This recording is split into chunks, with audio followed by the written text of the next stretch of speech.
Most of you were watching your TVs on December the 10th and heard about the horrific tornadoes that went through Kentucky. Yeah. And we watched it on television. There was one clip that got our attention because this man was a survivor of the tornado. Yeah. And I think it was your sister who had a camera Yes. and heard you playing upstairs. The grand pianist somehow survived, Yeah, right? it did. Yeah.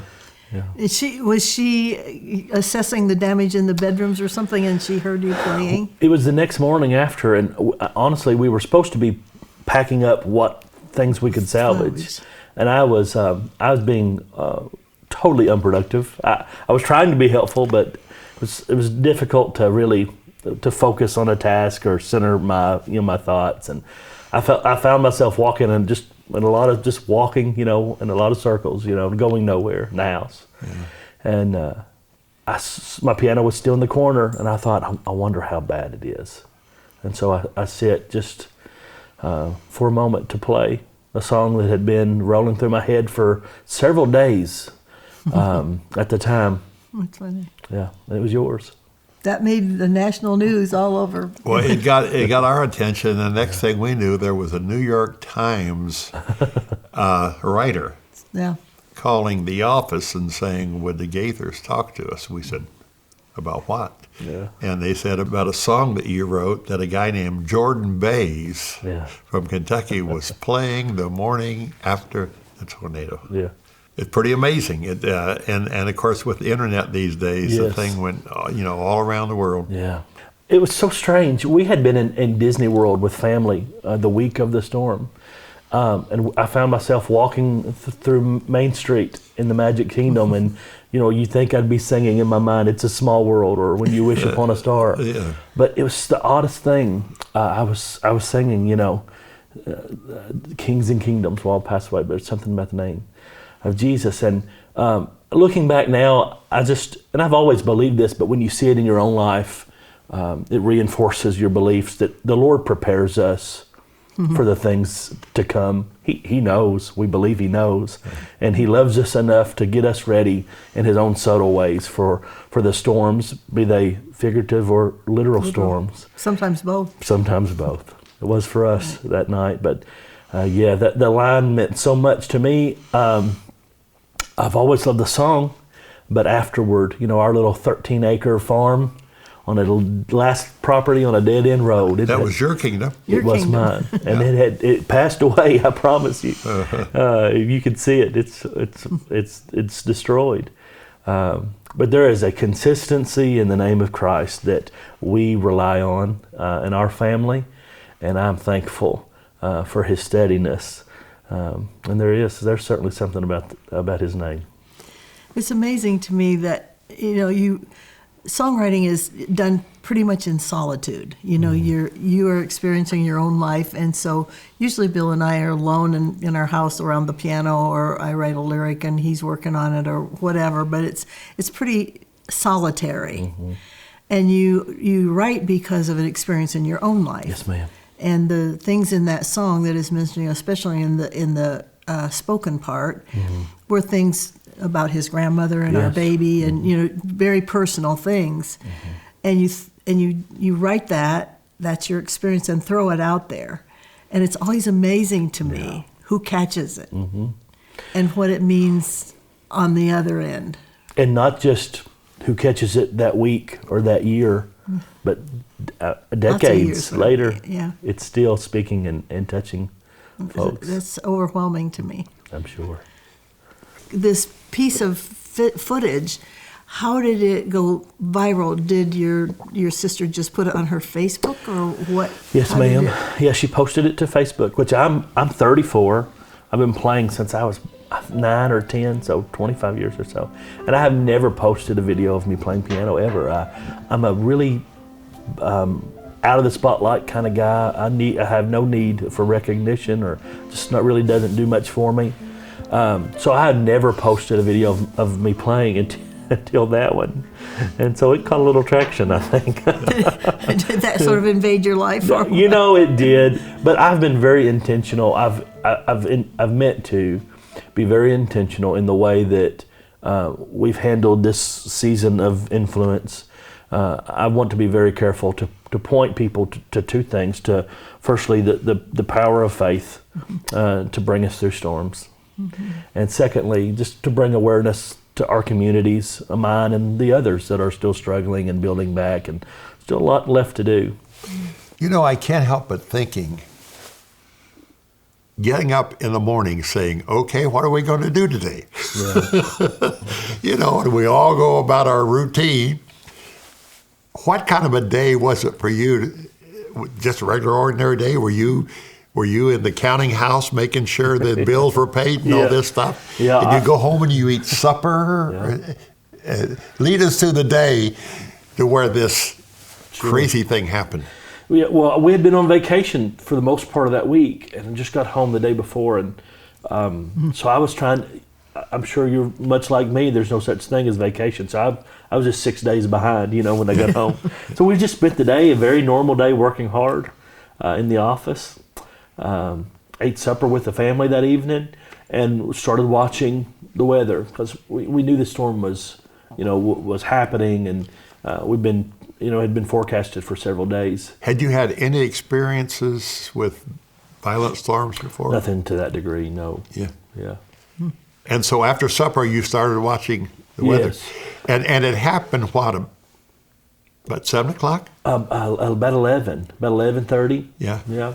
And so we'd watched the storm come through the Mayfield, Paducah area, and then through Dawson Springs, and it was a real thing. I mean, this storm was serious, and so you can't draw the line. You don't know where it's coming next, but you best be prepared. And so that's what our position was: is that we wanted to make sure that if it came our way, we were ready. So we were in homes. My home has a basement, and all the while knowing that, when it was necessary, we could go downstairs. Okay, so what time did you go downstairs? About 5 minutes before the storm got there. Yeah. We're sitting in the living room listening to the thunderstorm, and the basement stairs are right there off the living room. So we felt safe still.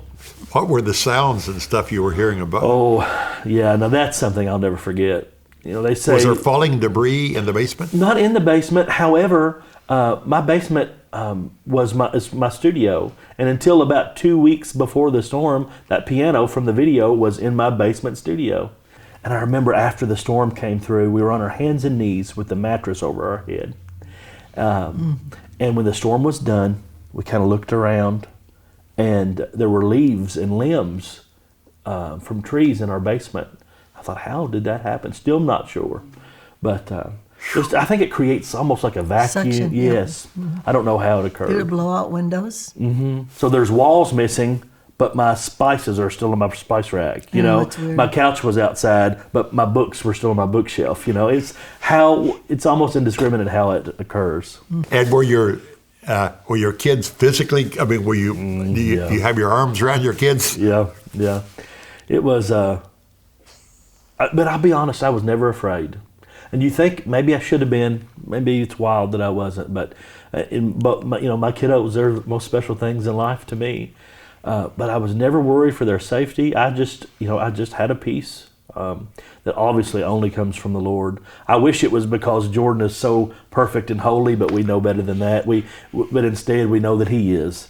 And so that's how we've been looking at it. Is just he was good, kind enough, good enough, faithful enough to bring a peace during that situation. What did you think when you got to the top of the stairs? Well, the door was jammed. The front door of the home had been ripped off its hinges and thrown with such force that it went under the gap of the bottom of the basement, the stair door. So we were trapped, for long, but we had to kick that door out. And then when we stepped up on the main landing of our home, it was raining on our heads, Just look up and you see streak lightning in your living room. And so it was wild. What was worse, the worst thing was we didn't know if there were more storms coming. Yeah. We had lost cell signal and power, and so we needed right away to find shelter again. because we didn't know what was next. The Bible talks so much about shelter and protection from the storms. Storms that's a very biblical term, isn't it? Huh? Absolutely. The references all through the Psalms and the other scriptures about God as a hovering hen or a bird or a eagle, sheltering, and that's your first inclination when you got little ones is hover them and make sure and cover them. Yeah. But that metaphor of that's God's first inclination too. He's wild to about hold us, us. isn't he? To hold us. Pretty cool, isn't it? It is. It's difficult to think. You all have children. It's difficult to think how he could love us the same way we love our kids. More. Yeah. But it's not the same way. It's more. Yeah. It's unbelievable, really. Yeah. I'm sure you're aware of this song, Mosey Lister's, "Till the storm passes over, Sure. till the thunder sounds no more, till the clouds roll forever from the sky. Hold me fast, Yeah. let me stand in the hollow of your hand. Yeah. Keep me safe till the storm Yeah. passes." Did that song happen to go through your mind during that time? It's Oh, one of that's a Mosey's classic. best. Yeah, that's a classic. I've always loved the song. Yeah. From a musical perspective, you just didn't happen to start playing the piano that morning after the tornado. Yeah. What's your music background? I've grown up loving old gospel music. The Hensons and the Spencers and the Wilburns are what I cut my teeth on as a young. My grandfather used to promote concerts in our area of Kentucky, and I remember it was my favorite times of the year is when he would have the Kingsmen and the McCameys or someone, the Bishops, into our little hometown. Yeah. And it's musically, it's been what I've been passionate about my whole life. I traveled for a few years and played with a family group from our area and enjoyed that. But there's never been musically anything I enjoyed more than the last 15 or 20 minutes of the day before I laid down in bed, sitting in solitude at my piano, playing. It's just how I come back down, after what might be a wild or a busy or stressful day. And I love music. And faith is so important to me. And when they're coupled, there's just hardly anything sweeter. And we are all connected at that point, and there is no connector like music is. Here are two school teachers from a little town in Alexandria, Indiana. Yeah. And what do you do vocationally? Yeah. My family owns and operates sawmills and has since the 50s, lumber companies. So you work in that? Yeah, I'm the finance guy. I'm an accountant by trade. And so you take care of the numbers. Yeah. Now, numbers and a musician, Bach was a great mathematician. Mm-hmm. So there is a connection here. Yeah. So, but in general, most of us artists are not that good at arithmetic. Yeah. I want to go back to what you said about there's two ways that music connects, and you mentioned both of them. One is it brings community together. Yeah. So that something you write in solitude ends up bringing, being experienced as a congregation or as an audience together. So it pulls people together of a lot of divergent backgrounds. But it's interesting that you connected the solitude with the solitude. That's how you personally apply your faith and your music to your life is by yourself. Yeah. And you've experienced both ways. Yeah. So how is that connected for you? Well, I enjoy it both ways. I love being in a group of folks and being a small part of bringing worship together, be it at my church or at a concert stage somewhere. I enjoy that, I do. But also love just the moments that you get to spend alone with the Lord, playing a music that glorifies Him. I think both are both are important, and I try to keep both active in my life. You know, That's a great comment. I like that. yeah. I saw a clip, maybe Jason sent it to me. Evidently, you've had some experience with the Crabb family. You know who they are. Yes, my grandfather in the '90s, while he was promoting concerts, Would have them. yeah, got a call from a mama whose kids were trying to sing gospel music. And I believe on the concert that night were the Kingsmen and the Inspirations and the McCameys, I believe. Yeah. This would have been in probably the mid-90s, 95, 96. They asked if her family could come and play prior to the concert. And, obviously if you're promoting pretty large concerts, you get those requests probably several, per event. Yeah. And I don't really know what it was that struck a chord with my grandfather that day, but he okayed it and allowed them to come. Yeah. And it was a successful event, and they asked to come for free just to be able to sell some merchandise. And get exposed in the area. Yeah. And but it was a successful event, and he wrote them $1,000 check before they left that evening. It was the first $1,000 date they'd ever have. I bet. So that was your first contact with him. Mm-hmm. And the video he sent me from the Opry that night. Did you play it for the people? Yeah. That kings and kingdoms shall all pass away, but there's something when you pray His name. There's just something when you call His name.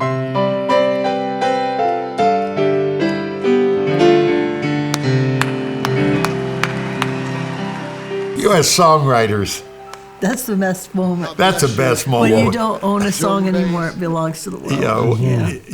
That's the best moment. When the audience takes it over, I got to tell you, we felt connected that night when we were watching that and saying, Wow, where did that? How did that float down at that? At that moment. Yeah. I'm curious to know what has happened since. Is your house being rebuilt? And what's One day happened to the community? Yeah, the community is rebuilding. There's construction projects everywhere in our little hometown. Which my little town of Bremen, doesn't have a stoplight. It's very small. We lost 11 friends and neighbors that night. I know, it's too many. That's too. Oh. Yeah. They said 91 homes were destroyed, and I didn't know there were 91 homes in my little hometown, Yeah. But there's construction projects going on everywhere, which I'm so excited to see. Personally, we're going to buy my parents' home, which is also there in our little town.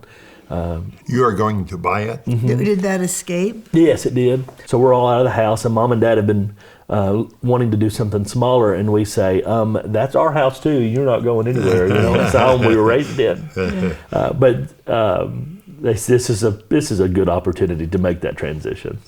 So are you building them a smaller house? They have we have a smaller home that they're redoing that they're going to move into. That's great. It's great that the family could stay there too. Yeah, it is nice. And I bet you're making lots of lumber right now. Yeah. Yes. Yeah. It's a busy season in that respect. Yes, ma'am.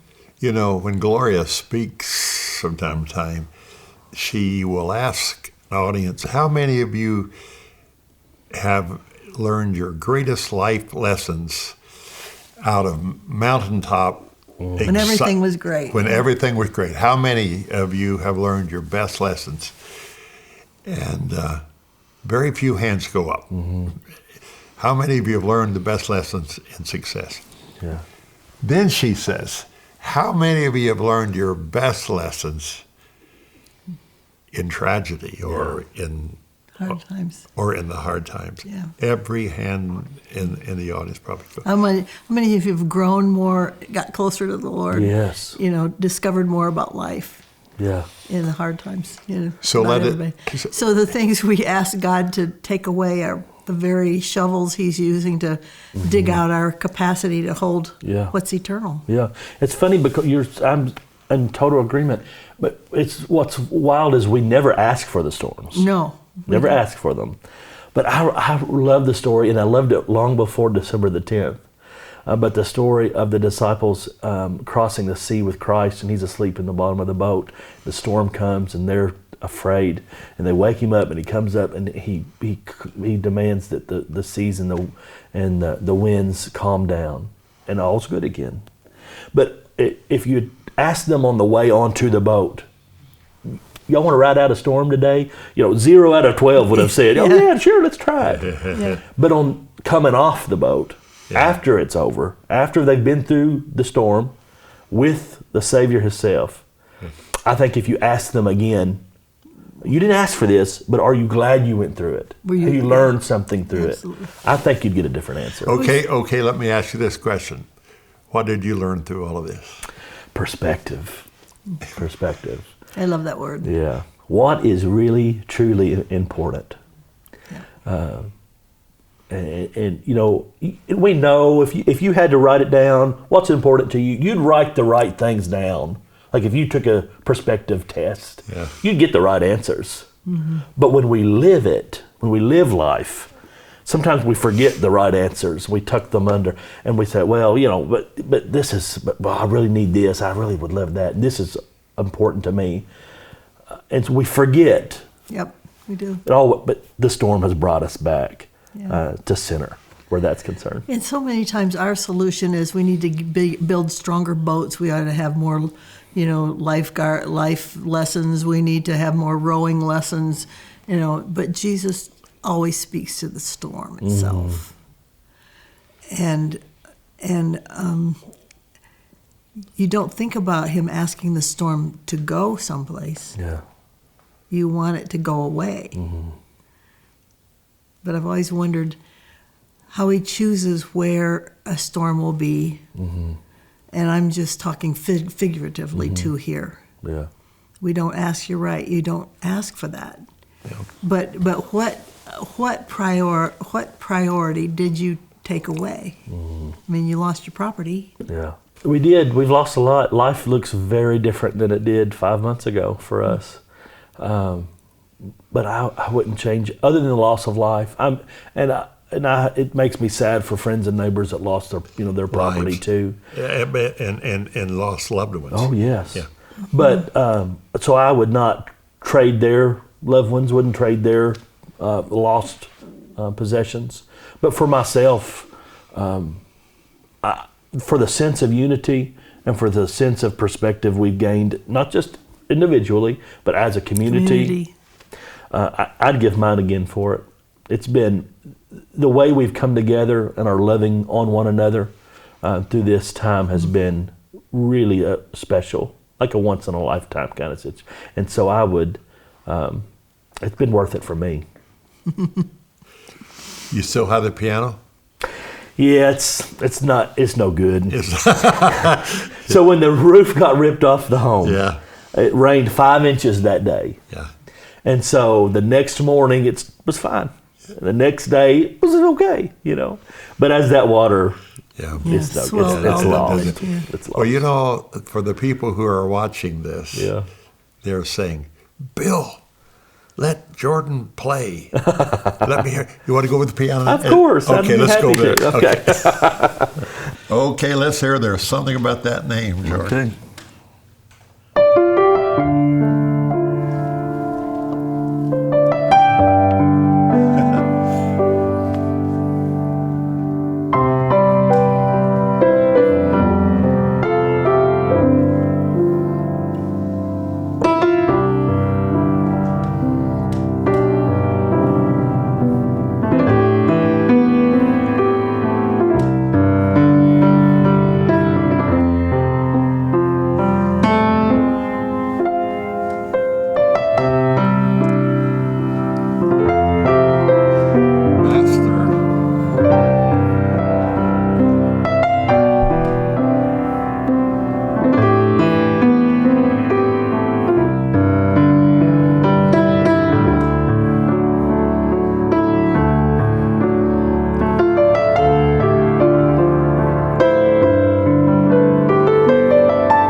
Aren't you grateful for music, period? Yes. Especially during tough times. Oh yes, yeah. It's brought us through a lot of storms, not just a tornado, but a lot of troubles of life. You know, it's where I go to. Yeah. What are some of the conversations you've had with your boys? Yeah. It was wild during the event, when the storm was coming through the house. My little boy is 9, Max, and he was very afraid. And my little girl, Annie Grace, is 5, and she never made a peep. And I remember thinking, after it was over, after we were safe, I remember thinking, well, Max, you know, it was very scary for him, and Annie was fine. And now, when it thunders, Max is just cool. Annie Grace is terrified. You know, we never know how folks internalize and how they, how they deal with things. So we're just trying to speak peace over fear and anxieties, and that's something that we talk about often. That's how that Jesus knows it all. He can do it all, and he loves us in a way we'll never understand. So those sorts of good things, Scripture says, keep your thoughts, keep your minds on the good things. And when we do, there is a peace that surpasses understanding that we can grab a hold of. And so that's what we're talking about around our dinner table. They'll remember that. Yes, ma'am. Jordan, when you were talking to the national press and people outside the faith who are looking at this whole thing and saying, what's this thing all about? Yeah. I want to tell you that Gloria and I said, he makes you proud, doesn't he? You handled it very well. So what a Thank joy it you. is to have you here with us today and share this story. Thank you for that. It's been a pleasure, really.